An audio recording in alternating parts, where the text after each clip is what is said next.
Here at the Junior Club World Cup after a Dubuque Fighting Saints victory, pleased to be joined by Rod Gilbert, a former NHL great, a former hockey great, and bring back memories of you here in Russia from an earlier day in a legendary series. First and foremost, tell us a little bit why you're out here at the Junior Club World Cup, along with the ride with the Dubuque Fighting Saints. Well, I'm a big supporter of the Fighting Saints because Mr. Falcone, Mr. Kwong, and the first year that they get started back there in Dubuque, I was there for the Clark Cup, the final game, and I'm a huge supporter of the program. And when I heard that they were coming to Russia, Mr. Falcone and Mr. Kwong invited me to join them and come back to Russia, where I had some pretty exciting times when in '72 when we played the Russians for the Summit Series. So we've had, and I was a little curious how this tournament, how important it was, because you've got 8 countries with their best teams, best junior team, and it's bring me back to my junior days. I played my junior in Guelph, and I wish that we had this kind of competition, you know, with other countries, so you can actually learn some different system, compete against different players in other countries. And this is a great experience for the Fighting Saints kids. And today they just came out, they kept playing almost a perfect game. They shut the other team out. So now they're young this year.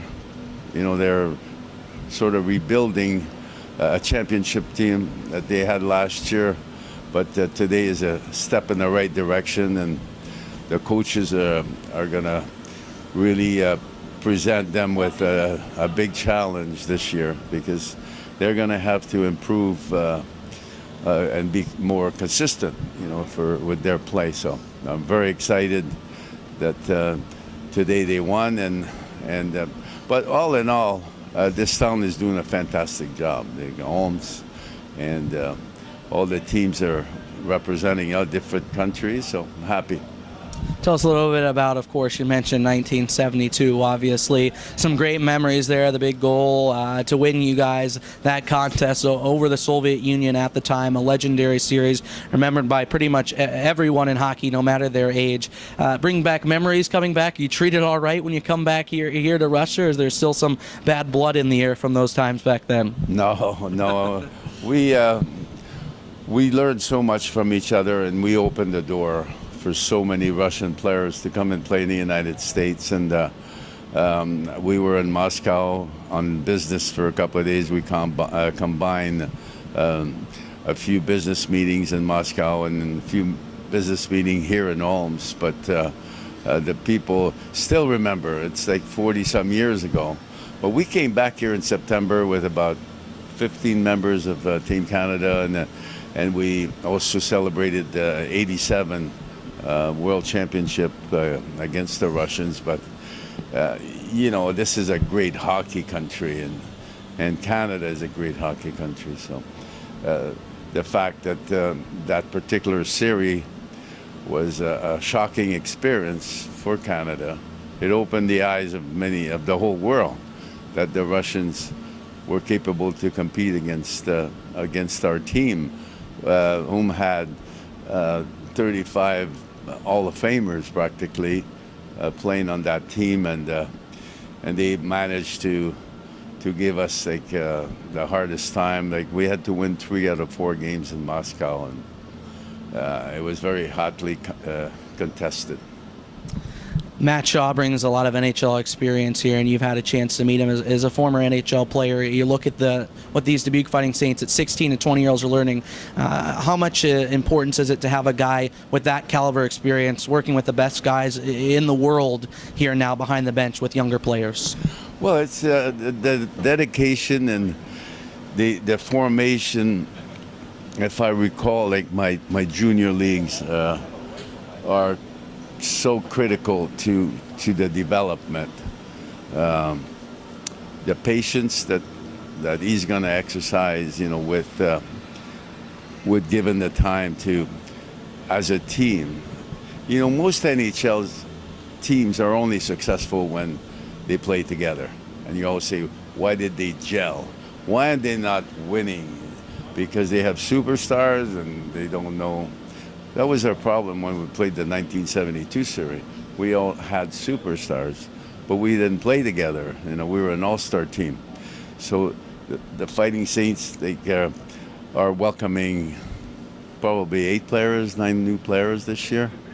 So it has very little time to develop, you know, like the spirit and the strategy and who's going to play with whom. I mean, it's like how critical is a coach played, more important in the juniors than in the NHL, because you know, some of these players have demonstrated their skills, but here the coach is going to discover at every practice, every game, who can play with whom, and finally piece all the puzzle together and have a successful season. And he's got big shoes to fill. I guess when you win 2 out of 3 years the championship, you know, the fans in Dubuque are going to be asking, you know, for some results. So I'm sure he's going to feel the pressure at one time or another that, you know, like it's not enough, it's not fast enough of progress. But I think he's a very secure guy, so he'll be all right. Finally, for you, Rod, you've had a chance to follow the Fighting Saints these last couple of years. A little bit your thoughts on the United States Hockey League. You keep talking about how well juniors was in your career and in these guys' career and how far it's come. What's your take on the United States Hockey League and what it offers to young men at this age? We weren't exposed to that when I played junior. You know, first of all, there were no American players. You know, one maybe, but I played for Boston. But there was no development of kids in the United States, and it came such a long way. And now kids come from all over the world, you know, to get developed in that USHL. So we just welcome the best players, and you can tell that this one kid that's going to play for Buffalo. Like, I mean, I've been following him for the last couple of years, and now he was top 20 draft choice. And that's pretty remarkable, you know, for the development of somebody like that. USHL continues to develop. That Zemgus Girgensons you're talking about, the former Fighting Saint. Rod, we're pleased to have you along here for the trip. Hopefully many more wins to come for the Dubuque Fighting Saints. Thanks for joining us. Thanks for your time. And I enjoy being back here in Russia. Come for your confidence. I appreciate Mr. Falcone and Mr. Kwong to have invited me to participate and enjoy the new presentation of our Fighting Saints. So, and I will continue all year, you know, periodically go to Dubuque and say hello to the people there in the owner's box, you know, with the dock, and I truly feel welcome there, and watch their progress. I mean, that's what it's all about, and it's exciting to see taking a young kid from the beginning that has got raw skill but cannot really, you know, exemplify it and develop it at a level where he can compete at a higher, like maybe NHL level, which is pretty exciting for these kids. Certainly is. Rod, again, appreciate your time. Thanks for joining us, and best of luck to the Fighting Saints. Thank you, Zach. You're the best, man. And good luck, Fighting Saints.